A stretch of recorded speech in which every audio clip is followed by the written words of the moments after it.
Bonjour, je me présente Mimosa et je suis ravie de vous retrouver sur cette nouvelle émission de Femmes de Déco TV.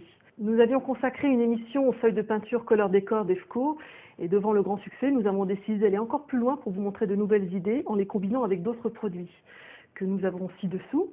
Donc vous avez les peintures pour verre Glass Paint, donc un large échantillon de coloris que je vous ai amené ici. Également une encre indélébile qui s'appelle la STAZON, qui a la propriété de pouvoir adhérer sur de nombreux supports non poreux comme le verre, le plastique ou le métal. Et également donc des tampons en acrylique qui sont des tampons en fait transparents, mous, et qui s'utilisent avec un bloc en acrylique transparent. Voilà. Nous aurons besoin aussi également d'un support en verre, et puis d'une mousse pour peinture pour pouvoir appliquer les peintures en flacon. Donc, on va commencer par la première étape, c'est-à-dire que nous allons dans un premier temps colorer l'intérieur de l'abat-jour afin de lui donner une petite note colorée, délicate et subtile. Donc pour cela, on va utiliser le flacon de Glass Paint que j'ai choisi ici en rose fuchsia avec un morceau d'éponge pour peinture que j'ai découpé en petits morceaux. Voilà, pas inutile d'utiliser le grand morceau, un seul petit carré suffit. Donc surtout, prenez bien garde à ce que votre support soit bien propre. Donc, prenez soin au préalable de le laver et de le dégraisser et de bien le sécher avec un chiffon sec et propre. Donc ces flacons de peinture Glass Paint se présentent en petits flacons avec un petit embout fin, ce qui permet de faire soit des motifs à la main directement ou de pouvoir les tamponner sur de la mousse. Donc on procède de cette façon. On va déposer de la peinture sur le carré de mousse et tamponner l'intérieur en tapotant. Donc, agissez assez rapidement parce que cette peinture a quand même tendance à sécher assez rapidement et après vous n'aurez plus la possibilité de revenir par-dessus. Voilà, donc je prends mon petit coton et je le tapote sur toute la surface. J'hésite pas à atténuer les marques pour éviter d'avoir de grosses traces. Voilà, je le change de côté et je peux reprendre à l'intérieur. Pourquoi faisons-nous ça à l'intérieur? Tout simplement pour après, ultérieurement, pouvoir apposer les motifs en Color Décor sur l'extérieur. Si la surface est légèrement bosselée, le motif n'adhérera pas. Voilà, donc notre première étape terminée. Nous allons sécher cet abat-jour pendant à peu près une demi-heure. Quand il sera sec au toucher, on pourra le retravailler et apporter les autres motifs de décoration. Donc pendant que ça va sécher, je vous propose de passer directement à l'utilisation des feuilles de peinture Color Décor. Nous allons utiliser des tampons en acrylique transparent, comme je vous le disais tout à l'heure. Donc ici, en fait, c'est un kit de tampons. Voilà, qui comprend donc plusieurs blocs acryliques transparents de différentes tailles et un kit de différents motifs de tampons. Voilà. Donc comme vous le constatez, ces tampons sont transparents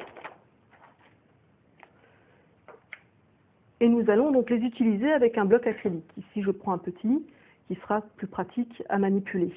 Comme vous voyez, le bloc est parfaitement transparent, ce qui va nous permettre de pouvoir l'imprimer où on souhaite sur la feuille.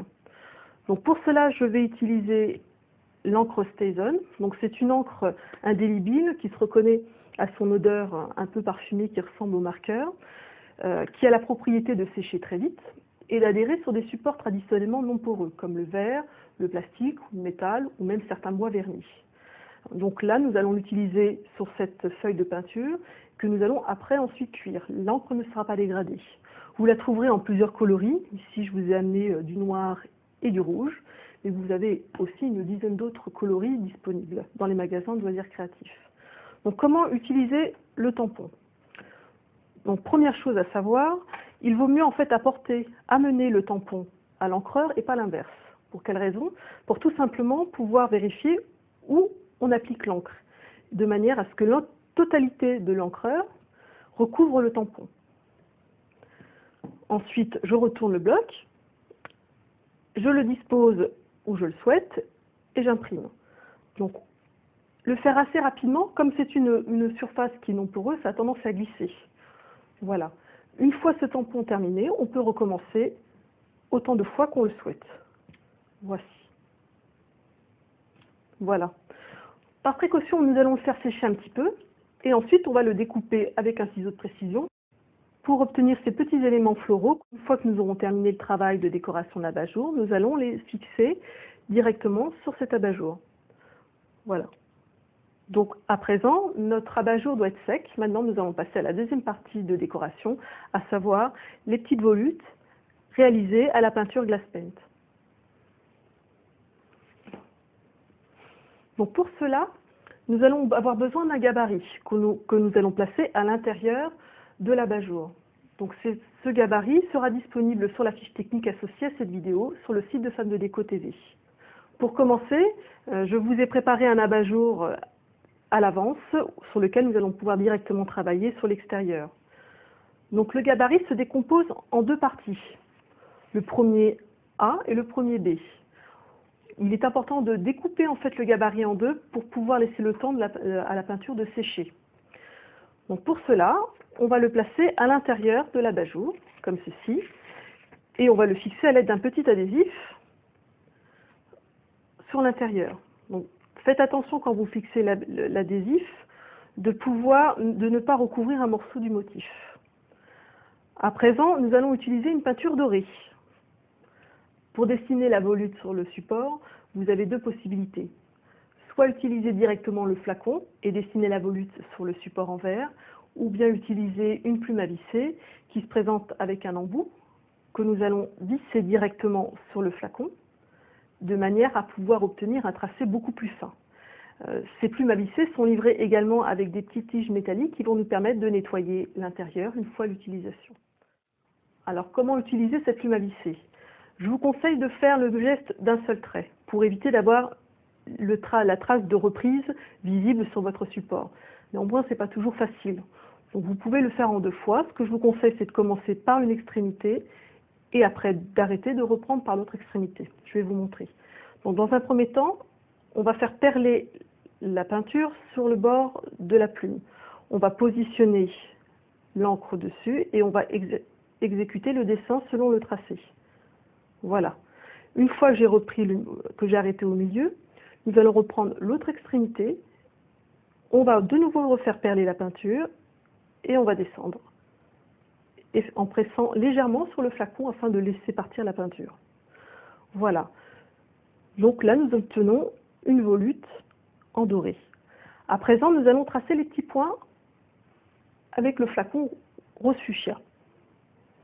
Donc là, je n'ai pas besoin d'une plume à visser puisque je voudrais des petits points suffisamment épais. Donc de la même façon, je fais perler la peinture sur le flacon et j'appose délicatement mes points de peinture sur le support en verre. Voilà, j'en mettrai un par ici pour finir la décoration. Voilà. Une fois cette étape terminée, nous allons faire sécher la peinture pour passer à l'autre côté de l'abat-jour. Donc surtout, prenez soin de le faire sécher bien à l'horizontale en utilisant une cale, par exemple cette éponge en mousse. Et vous positionnez l'abat-jour de cette façon pour que l'encre reste bien horizontale et ne coule pas. Donc nous allons passer à présent à la deuxième volute. Donc, pour éviter d'attendre que le support sèche, j'en ai préparé un autre pour passer directement à la deuxième. Voilà. Donc voilà à quoi l'abat-jour va ressembler une fois que la peinture va sécher. Nous allons maintenant tracer la deuxième volute à l'aide du deuxième gabarit, la partie B du gabarit qui se trouve ici. Donc là, j'ai une petite astuce pour vous.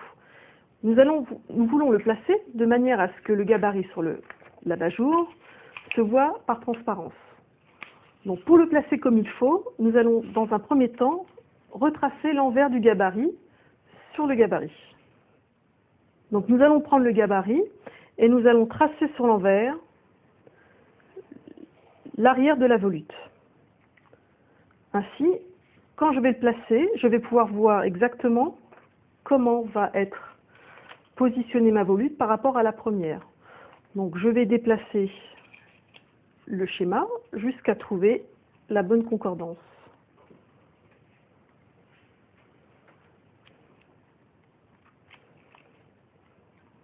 Voilà. Donc, comme vous voyez, on voit la première volute, puis en transparence derrière, la deuxième volute. Donc comme précédemment, je vais tracer cette volute avec la peinture dorée Glass Paint. Je fais perler la peinture, je le positionne sur une des extrémités et je commence à faire mon dessin doucement, le plus lentement possible. Voilà, je reprends l'autre extrémité, je fais de nouveau perler ma peinture et je la fais glisser le long du schéma. Voilà, la deuxième volute est tracée. À présent, je prends la deuxième peinture fuchsia et je dessine les petits points.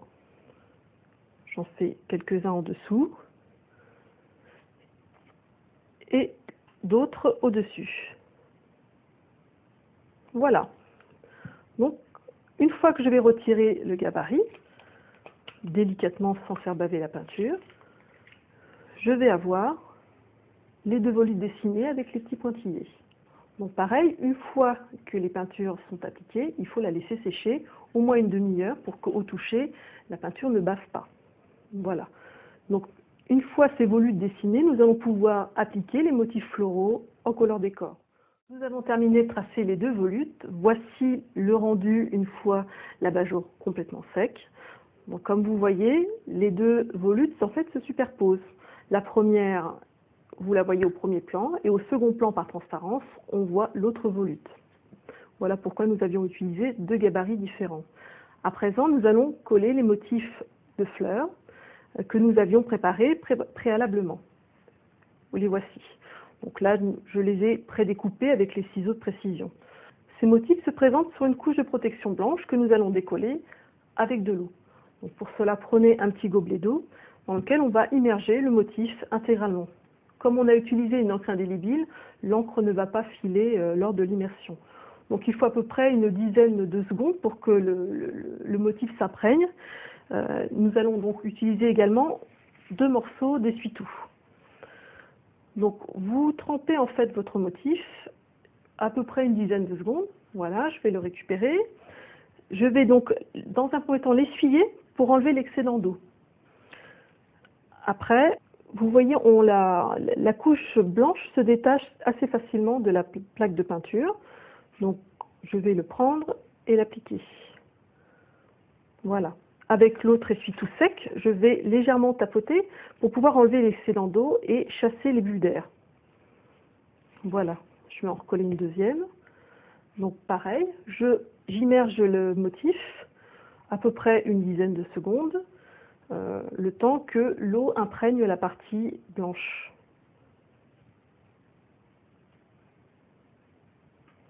Voilà, j'absorbe l'excédent d'eau, je l'applique sur le motif et je le fais glisser. Voilà. Je tapote pour enlever l'eau et chasser les bulles d'air. Si toutefois la position de le motif ne me plaît pas, tant qu'il n'est pas encore sec, je peux le modifier, le déplacer à ma convenance. Si toutefois il n'y a pas assez d'humidité, je peux réhumecter le motif et le déplacer comme bon me semble. Plutôt pratique. Une fois que j'ai choisi la bonne position, j'enlève l'excès d'eau avec l'essuie-tout et je lisse. Voilà, nous allons donc maintenant cuire cet abat-jour. Pour cela, mettez-le dans un four ménager froid et vous mettez à 180 degrés sous un thermostat 6 pendant 30 minutes. Une fois terminé, vous coupez votre four et vous laissez refroidir l'abat-jour naturellement. Cet élément de décoration va pouvoir se laver avec un détergent. Par contre, n'utilisez pas le lave-vaisselle, le motif tiendrait moins longtemps. Pareil, si vous souhaitez utiliser sur des assiettes transparentes, utilisez plutôt la face externe que l'intérieur pour moins abîmer votre motif.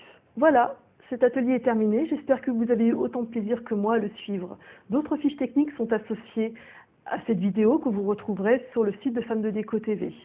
Voilà, à bientôt.